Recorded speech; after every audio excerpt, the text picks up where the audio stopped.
Hi everybody, and welcome to From This Corner TV. I'm Marilyn Dayton, your producer, your host, and the one who brings you wonderful, wonderful guests.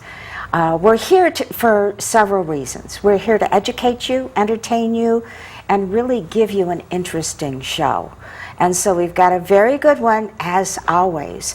We've got someone I've known for years, and I've seen her go through all of her transitions, and what she's doing right now is pretty amazing. So we have with us Leslie Karen Hammond. Welcome, Leslie. Thank you. I'm so excited to be here. It's about time, right? We've been talking about this for a while. months, probably Yes, closer to a year. Yeah, at least a year. And what she's doing now, let me tell you a little bit about Leslie, okay? She is indeed a master at helping people tame their inner critic. This is going to be interesting. So they can capitalize on their strengths and be confident communicators in business and in life. In other words, we're all going to be able to learn from what she says. And she's an inspirational leader, speaker, and author. We've got her books right here. So we all have this inner circle, and which is kind of like a cycle of self-sabotage. And we have it on and off, different times. It depends upon how we feel when we get up in the morning sometimes. So get out your pen and paper, okay? Because you're going to want to take some notes tonight. So here we are. Let's get started. Nice. I'd like to start with a little background, okay, on exactly who you are. Because you've been a lot of things. I've seen you, but you're always helping people. You're always helping to guide people, whether it's in the construction business, which you were in for a long time, or, and I want to say this right, a Native American in medicine woman. I love that. Because I've seen you do what you do and felt it, which is very magical. So let's talk about your background. Tell us about yourself. Well, I have always had this nurturing piece of me, which most women do. And as each of us, we go through life and there's things that we do that are perhaps necessary, and they may not be in line with our dreams or where we believe our destiny falls, but because life tends to present us with many opportunities, we go down certain paths and we take from that and we learn, we grow, and then we get closer and closer to where it is that we are meant to be. And you had mentioned, the construction career. Well, I had spent 27 years in that career, and I learned many wonderful things. I grew a very thick skin. I developed very strong communication skills, because if you could imagine, as a woman, for one, in such a male-dominated industry, learning how to communicate effectively and to be heard is important. And from the time that I was in kindergarten, my report cards always said, "Leslie talks too much." So I can't imagine that. So to be able to finally do something with that, it's like, woohoo. But there have been so many things so many different paths that I have ended up on where I didn't necessarily see it coming. But at the root of all of that, there's always been this very strong need to help people. I mean, I know that I am here to make the world a better place by helping women and heart-centered men become much more confident communicators. And we'll get into that a little bit more at the end. But my trainings have taken me to Peru. I've been down there a couple of times, and I've studied with people in the jungle and in the mountains, and just talk about feeding my soul. It's gorgeous down there. And ironically, it wasn't until I had gone through that Peruvian experience until I was really ready to connect with my own Native American roots. And once I had done that, my whole world opened up. And where I thought not so much progressive, but had a broader world view of things. There's something about connecting to where one comes from, truly understanding your roots, that helps to reframe the way that you look at the world and the way you appreciate everything. So that's one more level of the person that I've become. And everything that I go through, good, bad, or indifferent, I always find the good in that experience. And as a result of, well, like so many people, we have all kinds of things that we've been through, and it's whether or not we choose to grow through that process or whether or not we choose to let that be the end of us. And so I've had so many metamorphoses where I've grown, and like a phoenix rising from the ashes, where I've chosen to take an experience that could have been absolutely horrible, and that was exactly the thing that needed to happen at that time to get me to where I wanted to be. So my life, and that consequently has made me fearless. I've jumped out of planes, I've eaten fire, I've walked on hot coals and broken glass, and I'm a certified scuba diver, and I mean, there's just, I love riding horses. They're really, the only thing that I haven't mastered yet is letting a big spider crawl up a bare arm. That's about the only thing I haven't done yet, and I'm not really sure that's necessary. Yeah, I'm kind of hoping it isn't. I don't picture that. But other than that, I like to consider myself fearless. And it's within that I can inspire other people to do things they didn't think they had it in them to do. I have this ability to look into someone's eyes and just to feel where they're at and to truly be able to see the potential in them and what they can do. And so when that comes to speaking and someone feeling or thinking that they're not worthy of being heard or they don't have anything to say, that I just want to say, no, that's not the case. Truly, you have something valuable to say. You know, so many of us wait until we're my age to where we say, I'm going to continue doing whatever I want to do because I've earned it, or I finally know who I am. But we don't have to wait that long, do we? No, we don't. Well, the challenge with that is the people in our lives, they get very comfortable with who we are at that time.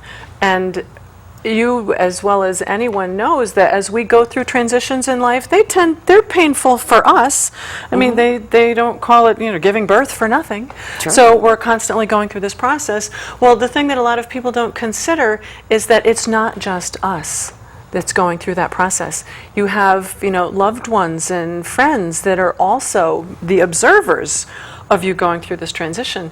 And if they've become very comfortable with this person that you are now, it might take a little bit more adjustment for them to get used to this new, improved, more articulate, more confident you. Well, a lot of times, too, when you let them in on the secret that I'm going to try doing something new, because they're so comfortable and it scares them a little bit. They don't want you to change because you are the way they want you to be. They say, oh, you don't want to do that. If it's a career change, or if it's you want to become a speaker and go out on the road and share your thoughts, or even start a blog and write about what you've experienced, they say, oh, are you sure you really want to talk about all of that?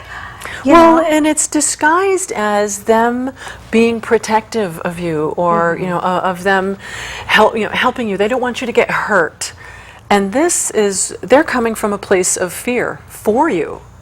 Fear that there's been something in their lives that perhaps they've tried that wasn't successful, or they're in pain for whatever reason. So they take a look at what one is about to go through, and all of these red flags go up, and this defense mechanism that is theirs comes up and it comes out, and unfortunately it really can have an impact, especially if someone is so excited and so enthusiastic about something. You have this brainchild that you think, oh, I need to bring this to the world, and then you share it with the wrong person. Depending on how strong that constitution is within you, that person's opinion or their feedback, that could completely crush your idea and leave you feeling, if you're on the fence about how committed you are to this, that could knock you right off. And then you won't do what you want to do or what you're meant to do. Exactly. So we have to become a bit fearless, like you. I don't know if we'll become as fearless as you. I don't know if I want to walk on hot coals and all of that. I'll watch it. I might, but especially the spider part. No. But we can become fearless to a certain extent. But it's self-confidence, finding out who we are. Now, so many people are into genealogy to find out where we came from, which is very important to know Yes. where we've been. But you're talking about something even more than that, correct? In my experience, having the privilege of being able to go and connect with exactly where I've come from is important. Although people can do that. There's a friend of mine who honeymooned in Ireland, and a cousin of his took him to, she said, I want to take you to a beautiful, beautiful place. He said, okay. Well, it ended up being a cemetery where there were 4 generations of his family that were there. And for him, he said it was the most amazing experience. So it's not so far-fetched. Even if there are family members that are no longer, with you today, you can still go and visit those places and connect. Because truly knowing, now we're in an age where we're so busy, we're always moving on to the next thing and the next thing. And if there's ever been a story in someone's past that, everybody's trying to distance themselves from, maybe the aunt, the uncle, the grandparent, or something that might have been a little bit different of a personality than where you are, or where we are, and so there might be this element of fear in finding things out. But it's so important to know where one comes from and to connect in that. There's so much richness in that. It is, but I think you take that and then you find out who you are, because you're parts and pieces of the past generations. Well, and that and every experience that we've ever been through contributes. It's like a brick wall or a beautiful monument, a sculpture. There are all of these bits and pieces that make us who we are. When I take a look back, and some people ask in conversation, well, if you could have a do-over, what would it be? And I always say I wouldn't do anything over, because it's some of the most horrible experiences that I've had that have been, well, we'd like to call them character building opportunities. Oh, yes, I've heard that term before, yes. But it's all of those experiences that have shaped me into the woman that I've become, and they've made me stronger. And if any one of those did not happen exactly the way they were supposed to, then I wouldn't be where I am now. And I'm very happy with this person that I've become. And it's just, it's a constant rebirthing process, and it's a reinvention. It's learning more and more about who we are and what we're made of. Because it's so much easier to push things under the carpet sometimes. Because, we just don't want to go there. I'm already too busy. I already have too much on my plate. Why would I want to go there? Yeah. I'm worried about if I can even get to the grocery store this week and have time for that, or much less, have dinner with a dear friend, than work on that stuff. Yeah. Now you said you went to Peru, and you Yes. you met some very fascinating people there and had some experiences. Can you share just one story from that helped give you this confidence, this fearlessness? Sure. It was so beautiful down there. If you could imagine, I'm a person that loves the outdoors, and being down there in the jungle, the air is so rich, and it's so fertile, and it's so moist. And when I breathed, every time I took in a deep breath, I could feel every ounce of my being fed. It was extraordinary. And we were doing some beautiful ceremony on a beach one evening, and our teacher had told us to ask a question. I'm not really big on asking questions like that, and I wrestled with it a little bit, and I said, okay, well, my teacher, my mentor, asked me to do this. All right, I will do this. Well, let me just predicate the rest of the story by saying that my biological mother died when I was 1.5 years old. So she died in a car accident. So as I'm sitting on the beach, I asked how she could have abandoned me. And it was one of those things where you do this. Who said that? Yeah. Because that wasn't me. Wow. I'm not the person to play the victim.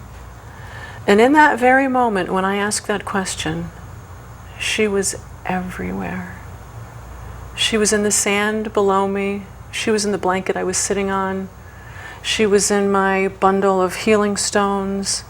She was in the fire, in the air, in the stars. The heavens looked like the Milky Way down there. And in that moment, when I felt her in every ounce of my being, she said to me, I didn't abandon you. If I did, you would have died in that accident.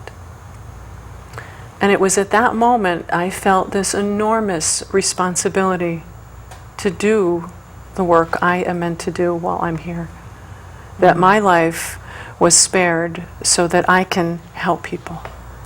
And it had never been presented to me in quite that light. And once that happened, it shifted so much within me. So Wow. much.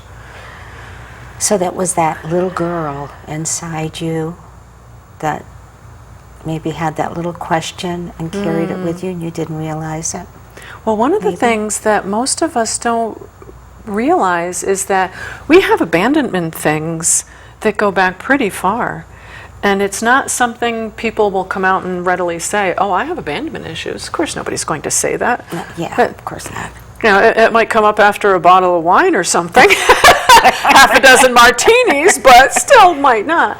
But it contributes to this underlying script that we have that we don't pay a lot of attention to, and then it just, every time that someone's in a relationship and it ends badly, and then one person is left is literally left, and then all of these things, come up. And where it seems like it's out of nowhere, it's really not. We all have these things. That's part of what makes us so special and who we are. Wow, that's quite a story. It's, okay, so let's take that person that you have then become, okay, and let's talk about why you decided to do what you're doing today.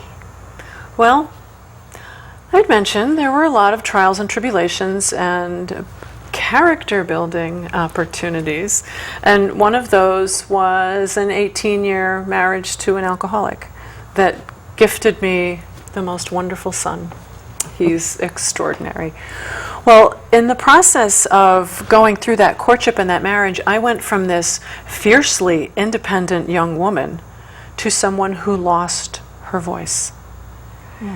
And every time I see, whether it's a woman or a man, who loses their voice, it just eats up a part of me on the inside.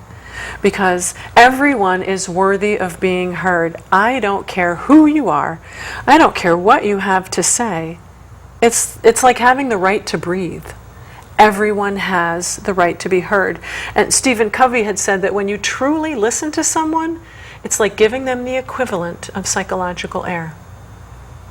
Because everybody has this desire to be valued and to be heard, but when we're running a script inside of us that does not dictate that, people can sense it.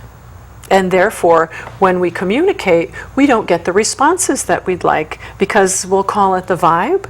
The vibe that we're putting out there is much different than the way we want to be perceived. Well, we also sometimes are talking to someone and they're receiving it possibly in a different manner than we mean it to be received. Oh, sure. Well, if you ask 10 different people the same question, how many different answers do you get? 10 different answers. Exactly. And that's because everyone comes from a completely different perspective. You have 10 sets of life experiences, you have 10 sets of pain, you have 10 sets of victory and triumph, you have 10 sets of loss, you have, 10 people whose experience, who the way they show up is formed by all their experiences. So it's like the person who is meaning well and trying to give you advice, but it's a biased opinion because they're only guiding you based on what they know. and what affected them and what they felt or believed was best for them. So when you're speaking to a group, it's going to be received by each person in that group in a different manner. Yes, it will. I like to refer to holding space, meaning that my intent is powerful and that I perceive and I visualize everyone getting exactly what they need. People show up for all kinds of reasons, but a couple of underlying things. One is it's your intent. So your intent needs to be crystal clear, needs to be very strong. If your intent is not strong, people will sense that. And I always come with a very open, full heart. And because I'm coming from a place of service, I am giving people the space to feel safe and a place to be open and to receive whatever it is that they need. Now, there are speakers that do things all different kinds of ways, and if you went to see a speaker and they gave you this vibe like they were stressed out or something, or if you've ever heard a speaker and there was a disconnect, if you left afterwards a little confused, but you couldn't put your finger on what it was, chances are it's probably because this person's intent did not match with the thoughts that they had of the moment. It didn't match their body language and it didn't match their words. So it left the audience very confused. And an audience, people are intimidated by audiences, and well, they have a right to be if they're not feeling solid in who they are, because an audience has that same keen sense like a dog or a horse, in the sense that they can pick up on fear. They can smell it. So if you don't have it all together, they'll pick up on it in an instant. And it may manifest in the way that one is talking, because when people are nervous, they talk really fast. Yes, they do. It may also manifest in the way someone moves about a stage. I've seen speakers go back and forth where you practically get whiplash from trying to keep up with them. And so it's a combination of everything that this speaker has going on that contributes to the vibe that they put out. So, I could stand in front of a room, of a group of people, and not say anything, and still have them feel good. I could do it without speaking a word, and it's because of where I'm coming from here, and the power of my intent, and holding space for them to receive. It's kind of like your hugs. Yes. I love your hugs. Everybody loves Leslie's hugs. Because when she hugs, and you feel it. And it lasts. It's not a quick hug. It's a heart-to-heart felt hug. You hold on until the other person exhales. It's like that thing, wait for it. Wait for it. And then, it's almost like shaking hands, when you shake hands with somebody and you get that wet fish kind of a handshake. Well, a hug is the same thing. You can give someone an embrace that will help them feel appreciated and worthy and loved, or you can just give them a quick, tap on the back. And so if you're going to go through that effort, why not just give them a hug that'll really rock them? Yeah. Or ease them, calm them, as the case may be. Whatever is needed at the moment. That's right. Whatever floats your boat.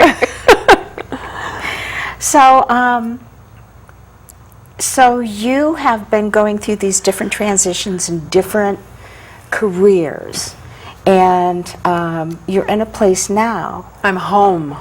That's what it feels like. I am home now. Everything I've been working towards in my life has been preparing me for this moment. Now that's amazing. Not that many people in the world can say that. And they haven't been through apparently enough transitions, enough searching within as well as without, and finding out. We all have a purpose. Yes. And I have no idea why I'm still here, except that I make people smile. Why isn't that enough? And that's enough. That's enough in the different ways that I do it. And that is important to me because that feels like home.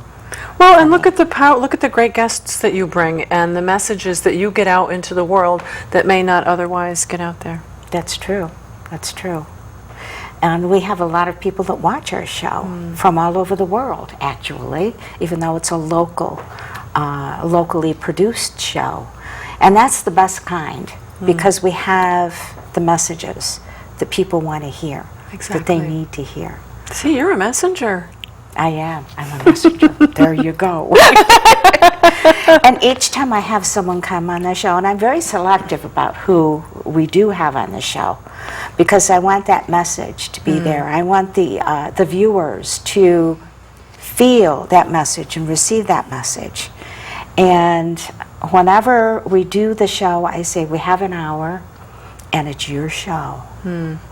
Even though I format it, but the format comes from you and the things that you want to talk about and share. And that to me is important. So I am a messenger. Indeed I am. Yes, you are. Yes. You have to get your little badge. It says messenger. Absolutely. I like that. I like that. Messenger extraordinaire. Well, you know, I'm kind of fearless in a lot of ways, and I figure it's because I have, I was actually on TV recently, and I was interviewed, and I tell people it's like the heart rhythm, where it's going along, and then it goes up, and things are great, and then it goes, everything goes bad, and then it goes up, and then it goes down, and everything kind of like, okay, here we go again. It's all a part of the journey, as we're learning, as things are happening, good and bad, because that's how we develop, how we are nurtured, and how we grow into the person we're meant to be. Well, it's easy when things are good. Of course it is. And when they're smooth and when it's fun. It's when it gets really challenging that people have the most difficult time appreciating or being able to step back for a moment and take a look, at what's going on. And to say, ooh, okay, all right, I see this now. And just because I've had an experience, it doesn't define who I am. It will shape who I am to some degree, but it doesn't need to define someone. And there's so many people that get lost in that. They feel it defines them. Yeah, so many do. And so many of them, too, when something bad occurs, they go, whoa, what did I do? What did I do?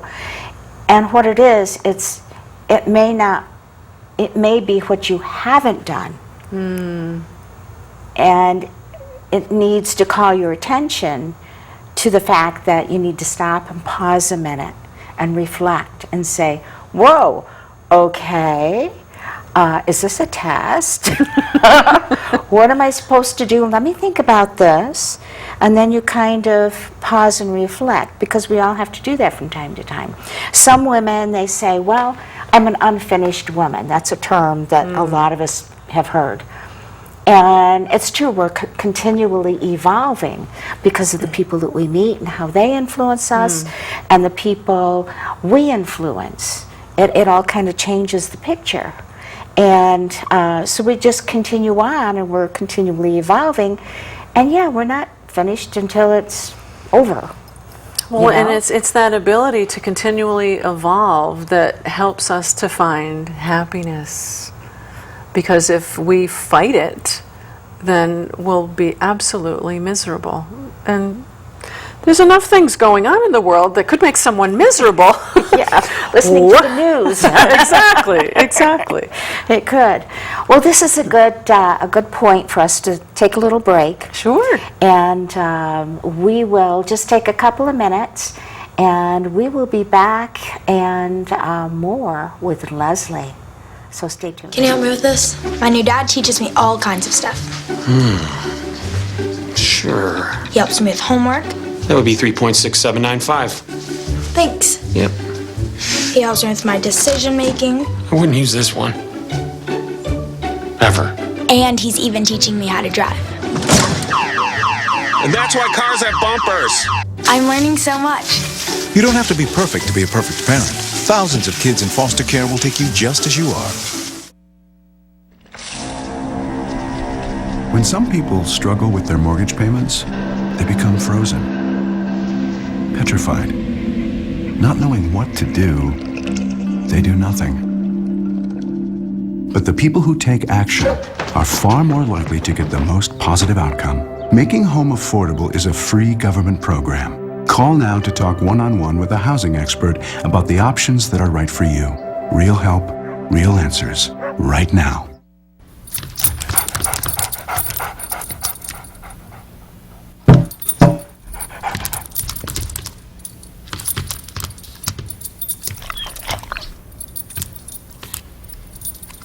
There's a shelter pet who wants to meet you. Meet one today.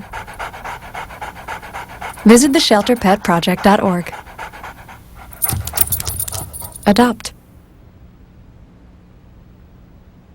Up, college is hard. Down, those books are heavy. My sport is football, but my passion is education.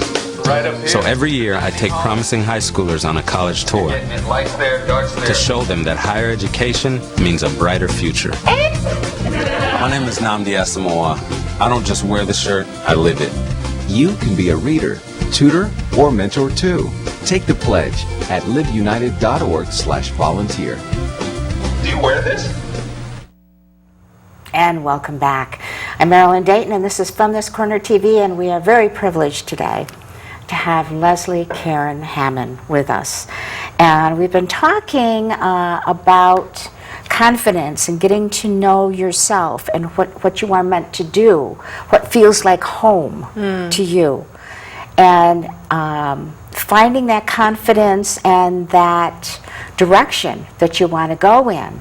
So now let's take that and show how you can help someone develop that into a business where they speak to others and build that business. Well, I'm going to touch just a little bit on, people they can build up this confidence, and they may be very confident in one area, say fearless enough to jump out of a plane. Yes. Fearless enough to go on a roller coaster. So they may have this fearlessness and confidence within them in that situation. But when you go to put someone in a public speaking situation, I mean, most of the population would rather be in the coffin than give the eulogy. Well, yeah. I mean, we've all heard that Yes. saying quite a bit. And the interesting thing about when it comes to speaking, it's almost as though all sense of reason flies out the window. And you can take someone who's normally very well put together, put them on a stage, and then all of a sudden they forget that they're an expert, or they forget they're a successful business person. Or is all of these things just have a way of fleeting right out of them. So one of the things that's so important about speaking is that it gives someone an opportunity to come to terms with everything that's happened in their lives to the point where they're comfortable standing up in front of a group of people and speaking a truth, whether or not it's a business truth or it's a personal truth. But the courage it takes to get up there means that someone has overcome every time they were asked a few questions. One, who do you think you are? Mm-hmm. And when someone asks, I've been asked that question plenty of times. And sometimes it comes with a hand on the hip. Who do you think you are? Exactly. And every time that question is presented, it almost kicks us down a notch, because if someone else is asking that of us, we tend to ask that of ourselves. Well, who do I think I am? Oh boy. And that really impacts that expert mentality. So one of the things that most affects people when it comes to public speaking, they could have been in business for years, and then all of a sudden they don't feel like an expert. They don't realize how valuable all of the skills, all of the experience, everything that they have, it makes them an expert. And because, we talked earlier about if you ask 10 different people the same question, you get 10 different answers, well, they're all experts on the way they see something. So everyone is an expert. You could be an expert on grape jelly, for example.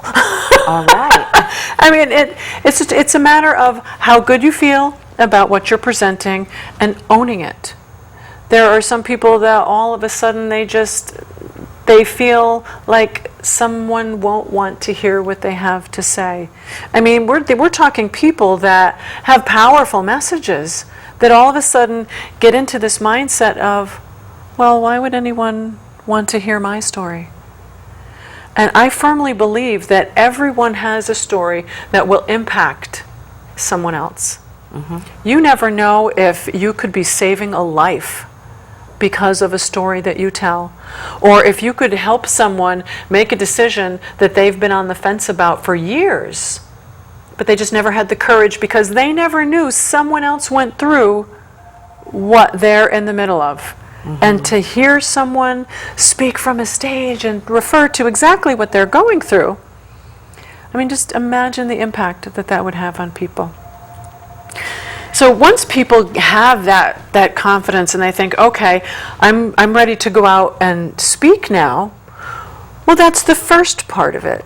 But it depends on why someone wants to speak. So there are all different kinds of talks that people can give. One of the most common is simply being of service. People have a powerful message they want to share, they want to change lives, they just want to give. So that's one reason for people to get up and talk. Another reason is perhaps somebody wants to sell something from the stage. I think we've all experienced someone who wants to sell something from the stage. And typically what most people experience is maybe you've got 25, 30, 40 minutes of somebody talking about something, and then in the last 5, it's the hard sell, and it completely turns you off. And you think, I can't get out of this room fast enough. So when someone wants to sell a product from a stage, there's a whole system and a formula for the way that one can do that successfully. Now there's another reason for people to give talks is because they want to build their list. And essentially list building is, get more people on your mailing list so that you have a broader reach. That's another kind of a talk that you would give. And another kind of talk is sometimes people create products from the talks they give. So you might create an audio product, you might create a video product. So there's all different kinds of talks.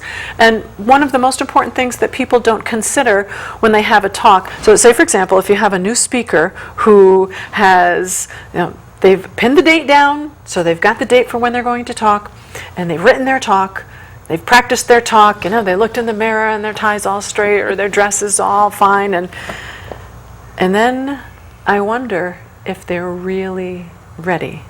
And the reason I say that is because, as any successful business person in the world knows, you need to have a strategy. And that's where a lot of people could use some help, is in developing the strategy. So if you want a lot of people to come and show up to your talk, there is something that you do beforehand. There's pre-talk strategy. And then the talk itself, there's a way to write a talk so that it helps you achieve the goal. First off, you need to be very clear on what kind of a talk you want to give. Because if you're not clear, then your audience will not be clear. And people that are confused, well, for one, they don't buy. And 9 times out of 10, if someone is confused, they're not going to approach you and want more information. So one of the analogies, I'll paint a picture just so you can get a visual on this, is that most times when people give a talk, they're deathly afraid of the audience where people are kind of falling asleep, or they're sending texts, or they're checking email. So their goal is to go from having people like that disengaged to people that are engaged, people that are sitting in their seat, they're leaning forward, they're smiling. You can tell that there's a connection with them. You can tell that there's a bond. That's where most people like to be when they're speaking.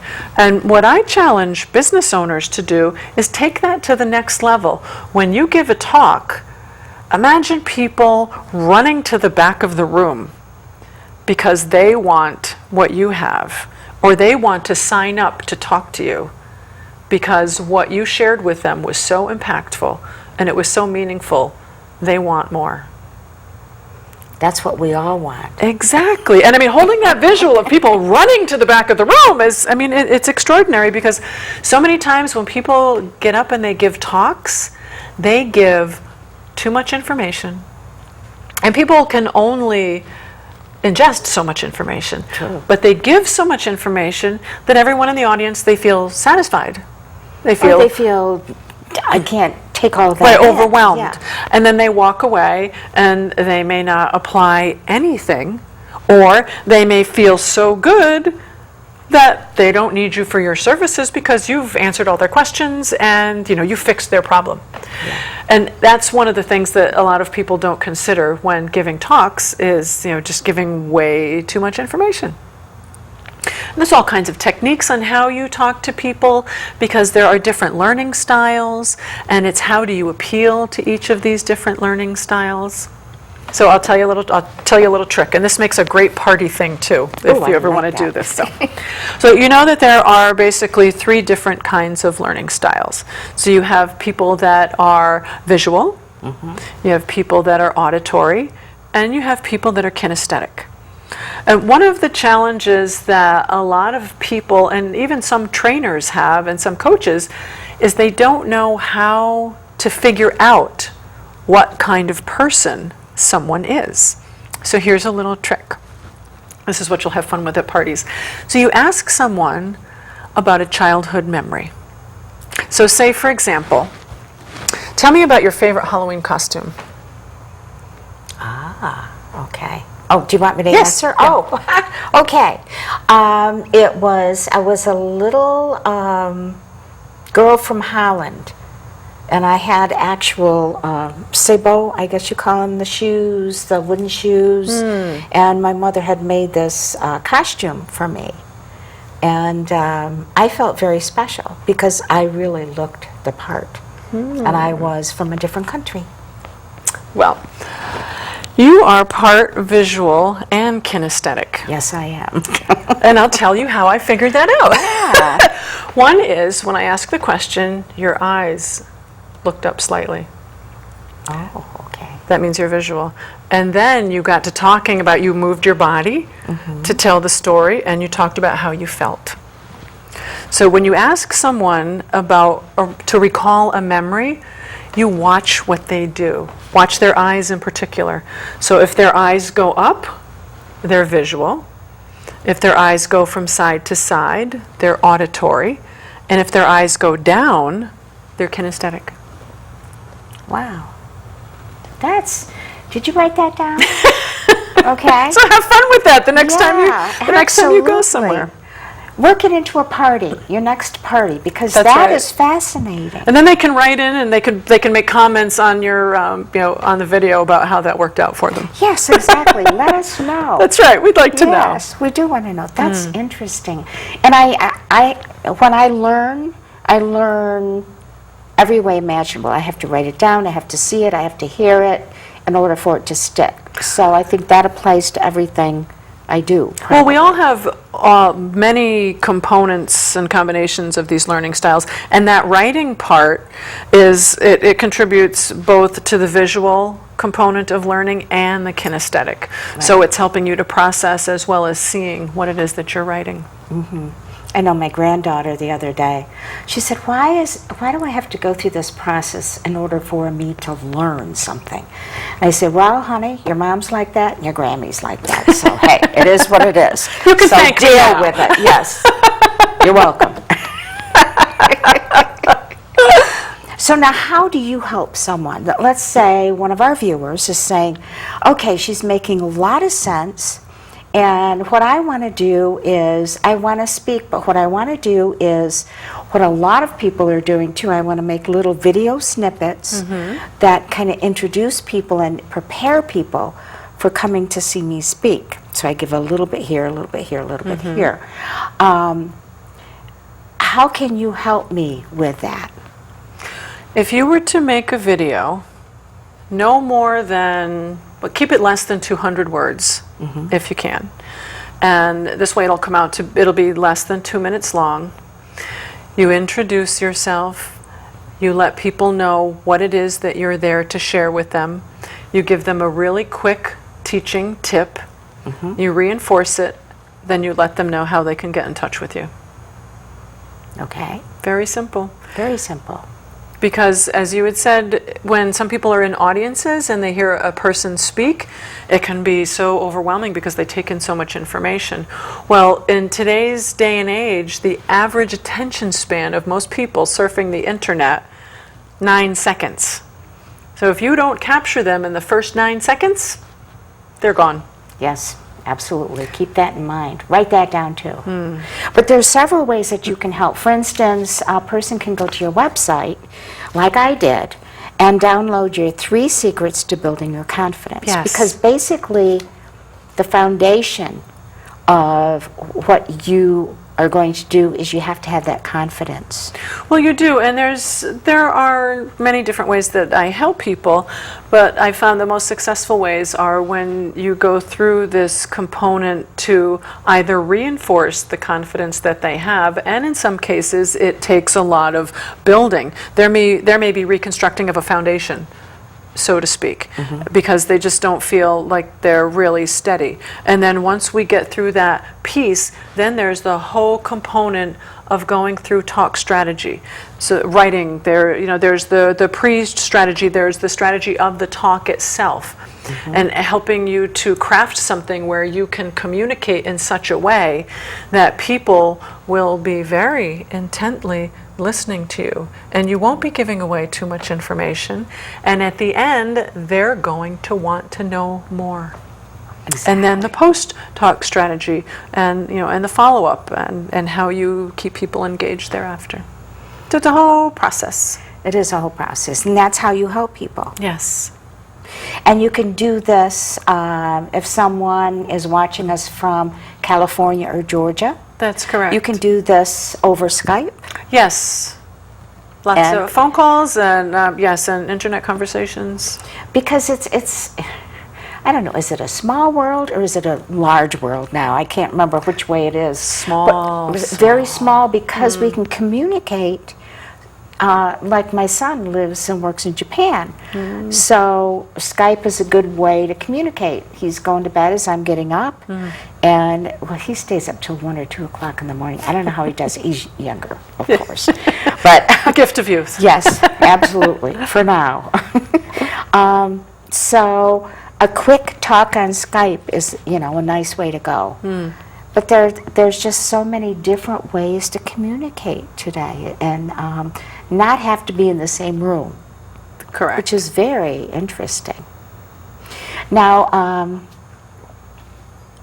so this process you teach someone, can you, depending upon what they need, it can be a short-term type thing, or you can take them through like a training? Well, yes, and ideally it's a 6-month process.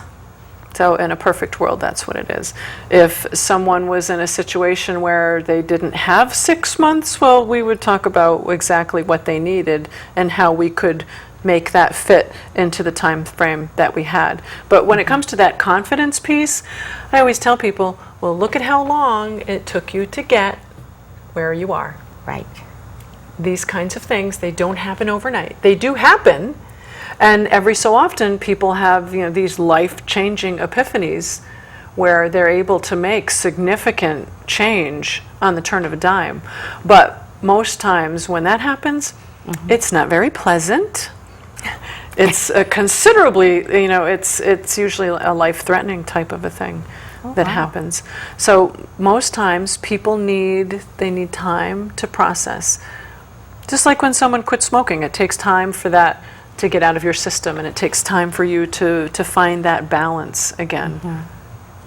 Because you're kind of climbing over garbage that we carry with us all the time.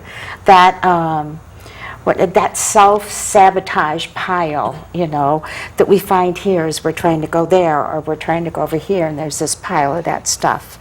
And we have to take a look at it, recognize it, and say you're no longer important, or however we do that. But we do have to recognize it first for what it is. Exactly. And say, I see you, I hear you, but you're no longer in my way, so to speak.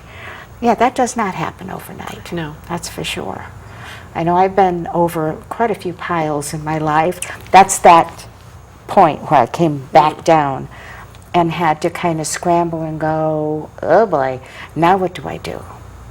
You know? Well, and it's that fear of the not knowing what's next. I mean, not specifically knowing what's next, that sometimes just sends people right over the edge, because we're so used to knowing everything and being able to see everything, and when we can't, there's this piece of us that does not know how to fully trust, that doesn't accept that we will get what we need, that doesn't accept that everything happens for a reason, and that there is no such thing as coincidence. We are placed exactly where we need to be, exactly when we need to be there. And it's an interesting thing to measure what some would call coincidences and just the things that happen in one's life, because most of the time, I mean, and this happened to me for years and years, is all these extraordinary things would happen and I wouldn't keep a journal of them. And I wouldn't note them. And I can't remember all of them because there's just been so many things, and now I make it a point to constantly journal so that I have something I can look back on. That's probably a good idea. And it's never too late to do that, okay? I mean, I've kept a journal on and off throughout my life, especially when I'm coming out of one of those down times. It helped me organize myself and realize, okay, I'm here for a reason. What's that reason? I need to know that reason. And I work through it by writing through how I feel, what I think. So a journal is always, it's very healing. It's a great place to start. It really is. So hey, write that down too. Okay. Okay. Make a note of that. Now you've been an author too. Yes. And before we show the books, now if someone's going to be a speaker, does it add a lot to their credibility if they've also written a book? Oh, absolutely. Absolutely. But it can be a short ebook that has tips, techniques, so that they've actually got something to say to people, okay, this is yours, and I'm giving it to you to get you thinking in the right direction, and then I can help you go from there. Oh, absolutely.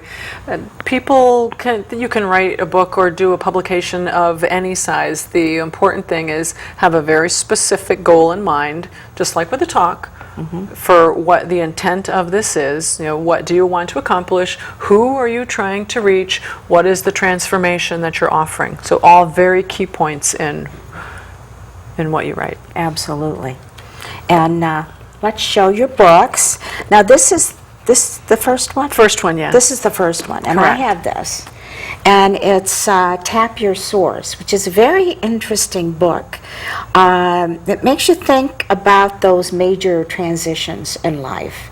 It's kind of like a journal in a way, isn't it? Well, it is. It's not the type of read that you can just pick it up and flip through it. I've been calling it a workbook for life. Yeah. So essentially, you roll up your sleeves, you get a pen, pencil. I like pencil because I can erase if I change my mind. And then you work through it. And much as the way you process things, it's a combination of, writing and doing. Well, the writing, it gives you an opportunity to process. And there's something about actual paper and pen that helps us to process. And what this does is it offers different perspectives on so many levels, because really it's all about shifting our perspective. And without the ability to do that, that's when we stay stuck. That's when we stay in pain. That's why we never get up on the stage, because we believe we don't have anything good to say, or we believe no one wants to hear us. And the interesting thing about this book is, that I have found personally, is when I read it and used it as a workbook, maybe 3-4 years ago, I think it was, I need to do it again, because guess what? I have transitioned into a different place than where I was when I did it the first time. So yeah, I did mine in pencil too. So Congratulations on the new idea. transition. Yes, absolutely. And this book is very interesting. This one is called Women Rising. And this one where it says, how to go from uncomfortable to unstoppable. I like that. We can all learn from this book. A lot of juicy things. Well, the beautiful thing about Women Rising is that you don't need to read it from cover to cover. You certainly can, but I always believe that whenever you have a book and you flip it open, wherever you land is exactly where you're supposed to be. And I love those kinds of books because I can't just sit down and read a book straight through anymore. Time constraints. Sure. So it's very easy to read a chapter or two or a story or two, which, you know, this is perfect for that. So now, are these books available on your website? They are on Amazon. Amazon. So you can go on to Amazon, and if you have an interest in having one personalized, just send me an email and I'm happy to mail you one. And so what you want to do on Amazon is just put in and search for Leslie Karen Hammond, and the books will come up. And there's her email address. And I have thoroughly enjoyed this. This has been wonderful. Well worth the wait. Absolutely. It's been a lot of fun. I love telling stories and just being able to share things, and it's the perspective shift, because sometimes it doesn't take much. It's like the slightest calibration on an oven, for example, when you're baking something. The souffle works at this temperature, doesn't work at this one. Exactly. So a slight shift can create a monumental transformation. Well, thank you so much for coming on the show. It's been absolutely wonderful. And as always, I like to finish with a quote. And I asked you for a quote, and she actually sent me one of my favorite quotes, my Angelou, of course. I love her quotes.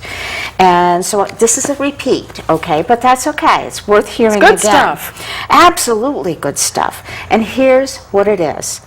I've learned that people will forget what you said. People will forget what you did. But people will never forget how you made them feel.